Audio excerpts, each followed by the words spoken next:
Welcome to YLC, the Young Leaders Comity that promotes and grows youth leadership that ensures the future leaders lead from today by educating and inspiring them to soar higher and higher.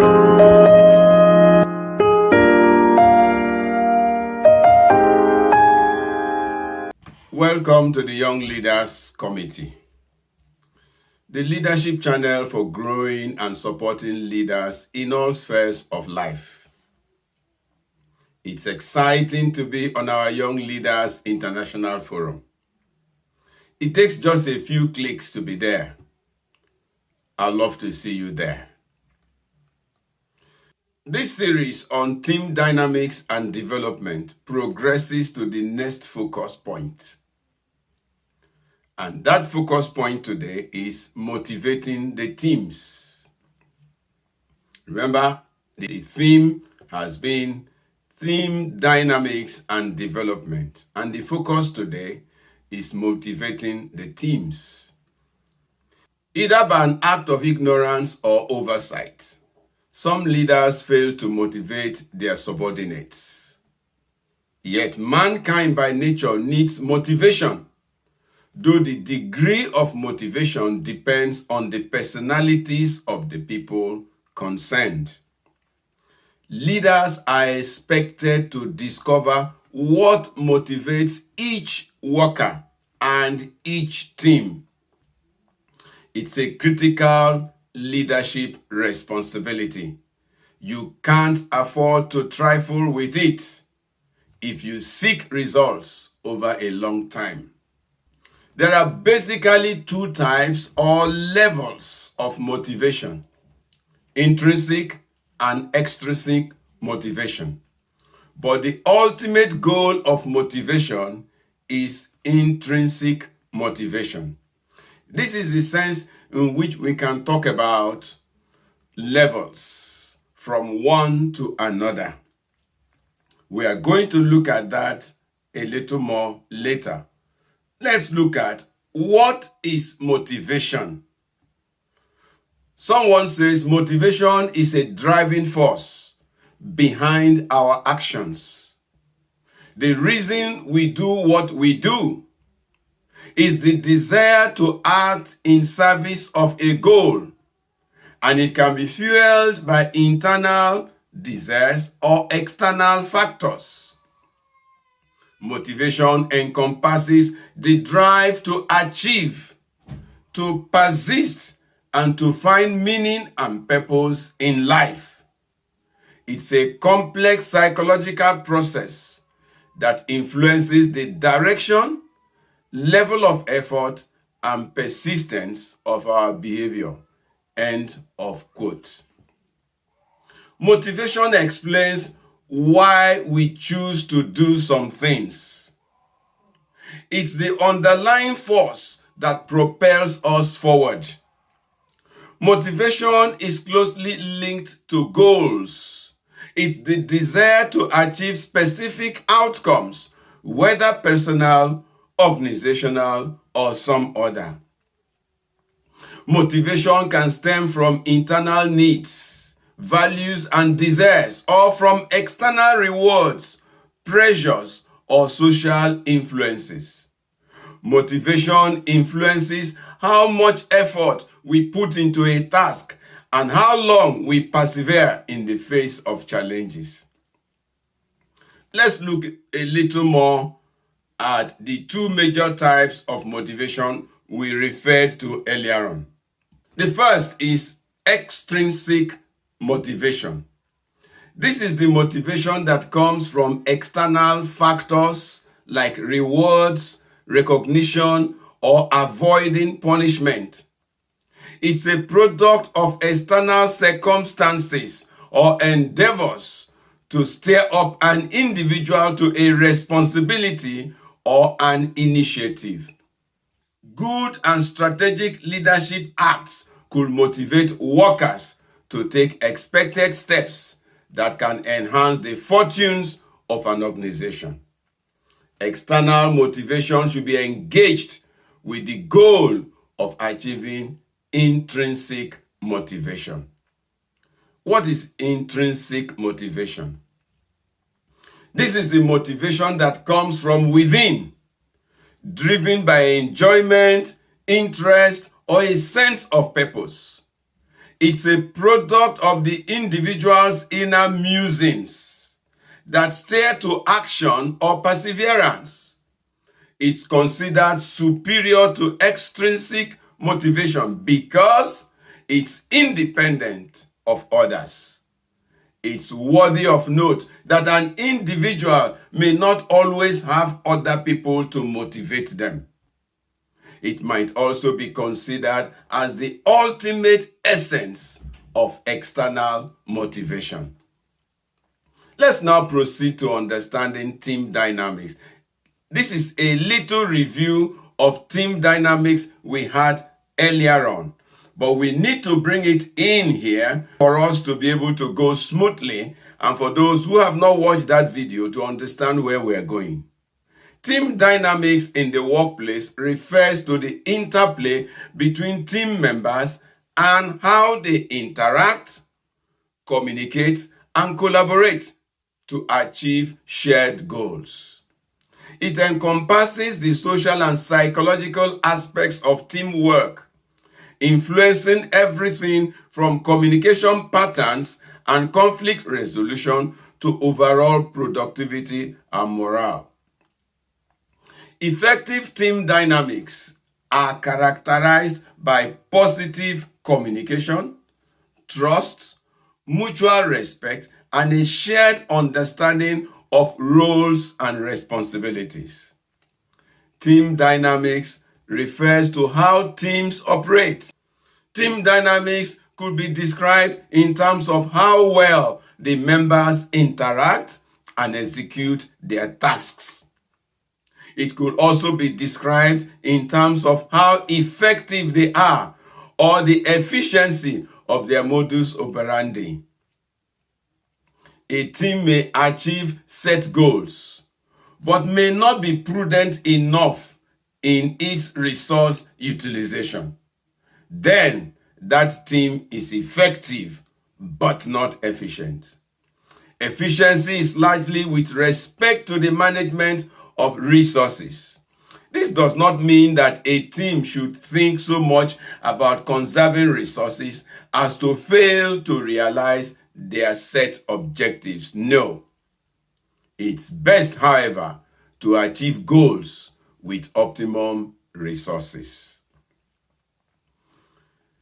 Teams are made up of people. Though the individuals have their personal motivating factors, they may have a distinct corporate motivating element. Leaders have the onerous task of finding out both the personal and corporate motivating factors. Understanding team motivation is cardinal to leadership success and involves recognizing that individual needs drive behavior. By understanding what drives each team member, leaders can foster a positive environment through their clear goals, autonomy, growth opportunities, regular recognition, and open communication, ultimately leading to increased productivity, engagement, and satisfaction. The key principles include connecting daily tasks to a larger purpose, providing constructive feedback, and offering a balance of intrinsic and extrinsic motivators. Teams have their own lives and characteristics, as well as factors that could motivate them. Leaders need to know that motivating elements may differ at personal and at team levels. This means that what motivates a person as an individual may or may not count when they are in a team. Teams have a life of their own. It takes the ingenuity of leadership to discover these and act precisely. promptly and appropriately to keep their spirits high for a long time. A motivating element may leave out its effect or hold on the team. What do we mean by that? That is, what motivates today might not motivate in the future. So you have to keep changing. You have to keep changing to get good results. Let's now look at the importance of team motivation. Team motivation is important. And it's important because it brings about the following. 1, improved performance. Motivated employees are more productive and deliver higher standards of work. 2, it brings about increased engagement. A motivated team is more invested in the work. They contribute to innovation and adaptation. And the next thing is that it brings higher retention of workers.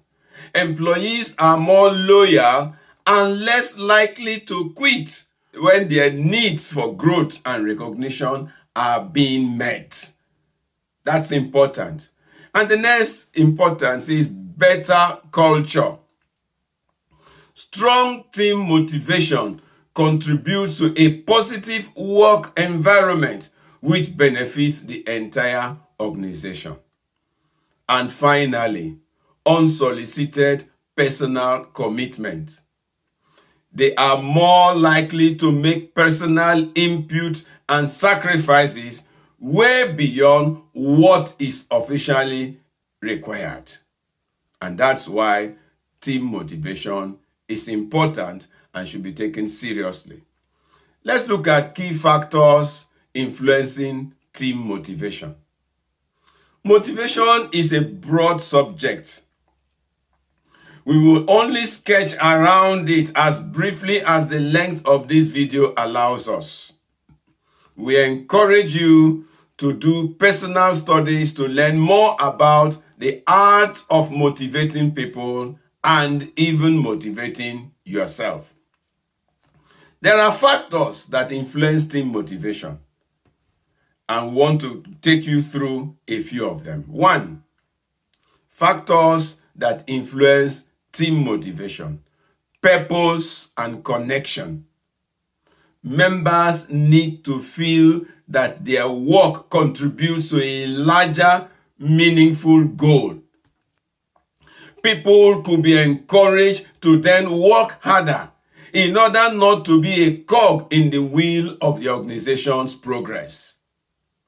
That they also have contributed to organizational success could motivate some and make them feel valuable. Number 2, autonomy and control. Providing freedom in how and when work is done increases a sense of ownership and motivation. There is a measure of autonomy workers need, which could make them feel a reasonable and valuable part of the system. Give them a measured and well-guarded control that is needed for greater performance and output. Number 3, mastery and growth. Employees are motivated when they see progress, develop skills, and have opportunities for professional development. When a system puts in place the means that promote the growth of workers, they can see a bright future. This motivates. When workers have a mastery of their work, they are encouraged to engage in it with all commitment. Next, recognition and appreciation. Acknowledging and rewarding effort, both formally and informally, makes team members feel valued. Leaders don't spend much doing this, while their teams might be discouraged when they fail to recognize and appreciate their contributions. Even minimal performances should be appreciated. That might turn out to be the tonic for a greater achievement. The next factor, positive work environment. A culture of respect, honesty, and open communication builds connection and trust. There are ways leaders could encourage and create environments team members would like to resort to for their personal or corporate pleasure. We will say more about this later in this video. Let's look at the next point, clear goals and expectations. Setting achievable, measurable objectives provides direction and a sense of accomplishment. Both the crouching and presentation of these could go a long way to motivate some team members. Therefore, take good note of it. Next point is fair compensation and benefits. Though extrinsic, a fair compensation is a foundational element that can motivate, because there are still workers who have to be motivated with such things, even though they are low on Maslow's hierarchy of needs. Start there and gradually build up wisely beyond that level.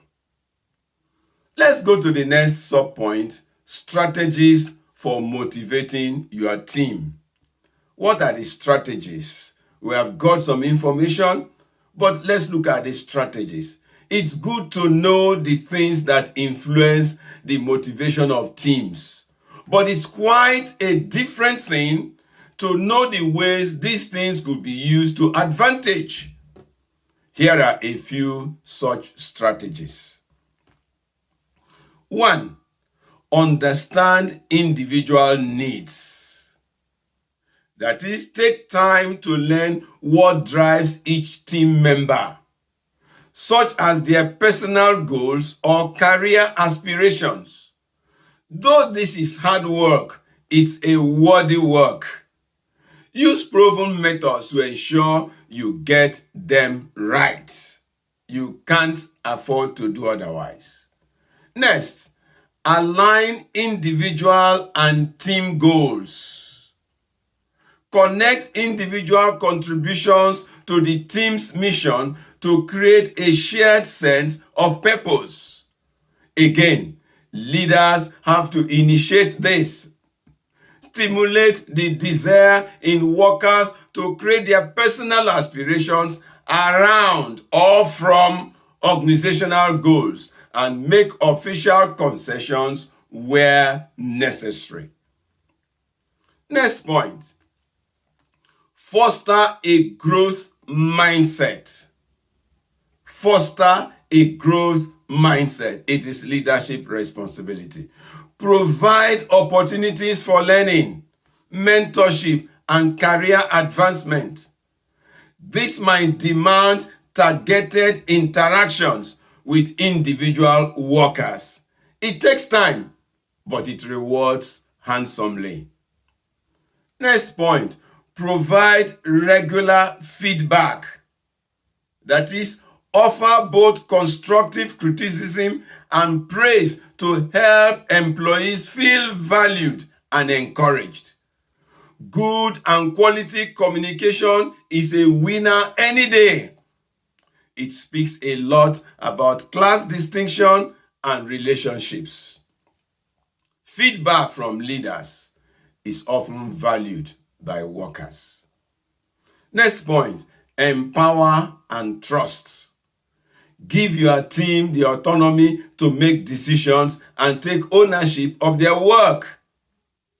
It is a way of preparing them to even succeed you and could sensitize them to think along that line and consequently remain in the system even against odds.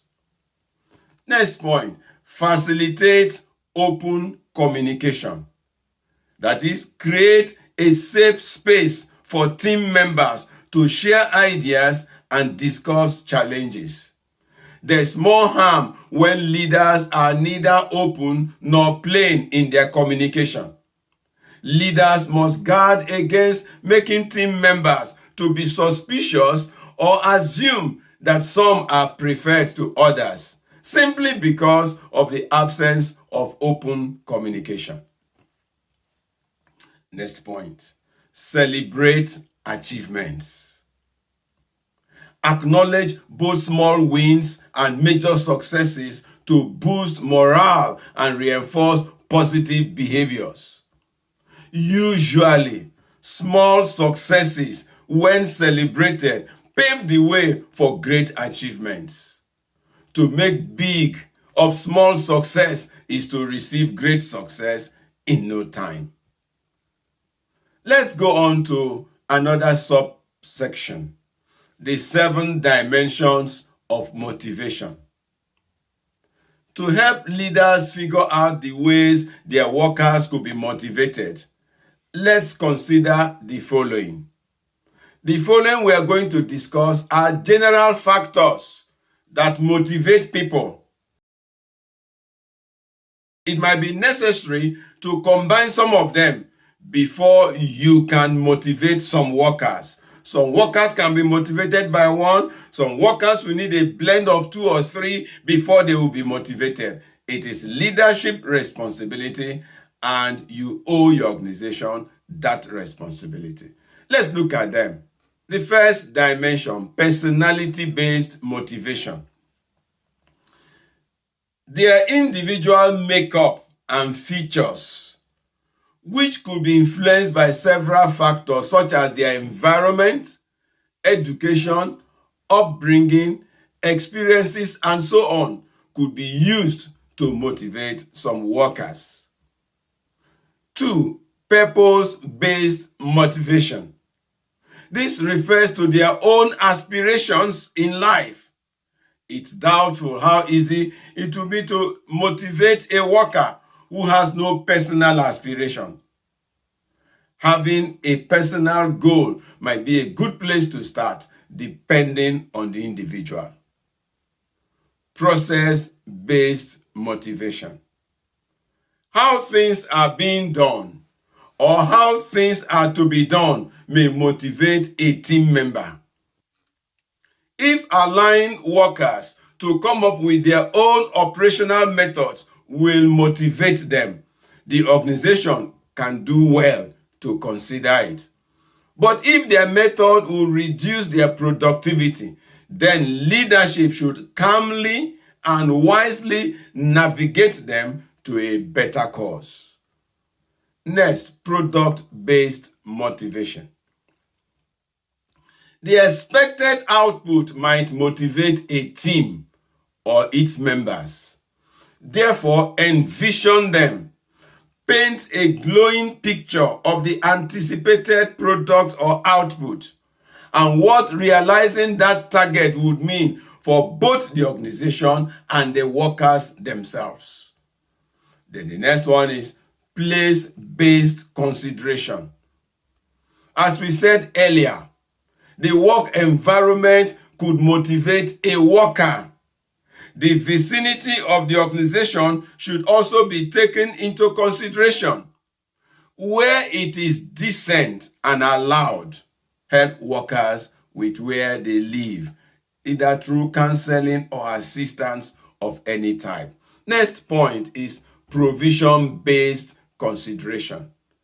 It's possible to have workers who are motivated by the provisions that the organization makes for various tasks, which the organization will make available promptly and abundantly. It matters. When there are extras from such official provisions and members are allowed to take them, it could be a motivation to some workers. Consider it. Person or people-based consideration. The character and relationship styles of the leaders in an organization could serve as a motivator in some contexts. Certain workers are still in their organizations because they are attracted and encouraged by the attitudes of certain leaders. So leadership attitude is important and can be a reason to motivate a worker. Let's go on to look at how to create motivating work environment. How we can create a motivating work environment. We have referred to it before. Let's look at the how. We will now dwell on the modalities of creating motivating work environments. But before then, we wish to distinguish between environment and atmosphere of work. They are often confused or used interchangeably. Incidentally, I would want to use them interchangeably, even though they are not the same. Environment of work in a strict sense refers to the physical aspect, while the atmosphere refers principally to the social aspect, interaction that goes on, and relationships. Both are crucial and affect work performance. Let's look at the first. Handling temperament and personality crisis. Yes, crisis management is important, but leadership can work to avert or reduce them considerably. Specialized training can help to modify some temperaments and personalities. This is a proven fact. Certain well-planned and structured interactions too have proved helpful in transforming certain personalities. Work towards that. Next, setting clear goals and expectations. This may not be overemphasized. Clear and scintillating goals have the propensity to create collaborative interactions that liven up the work environment and atmosphere. Leaders must be aware that there could be goals that put colleagues at loggerheads scrambling for scarce resources or something else. This should be avoided as much as possible. Next, providing feedback and recognition. As we said earlier, feedback is vital and could avert certain negative tendencies that are capable of turning organizational atmosphere sour and toxic. Feedback mechanisms should clarify issues, remove doubts and suspicions, as well as any other atmospheric pollutants. There should be a known standard or pattern of recognition which all are aware of and appreciate. Next point, fostering a sense of purpose and meaning. Human beings are differently motivated.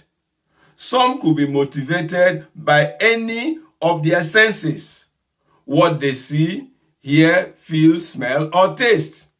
So leaders could strategically place or use objects in the work environment that could motivate workers to perform better. Some other workers could be motivated by means of their thoughts, which can help them to develop a sense of purpose or derive meaning for more work. Next point, recreational activities and social events. Recreational facilities could be procured by the organization and placed at the behest of workers.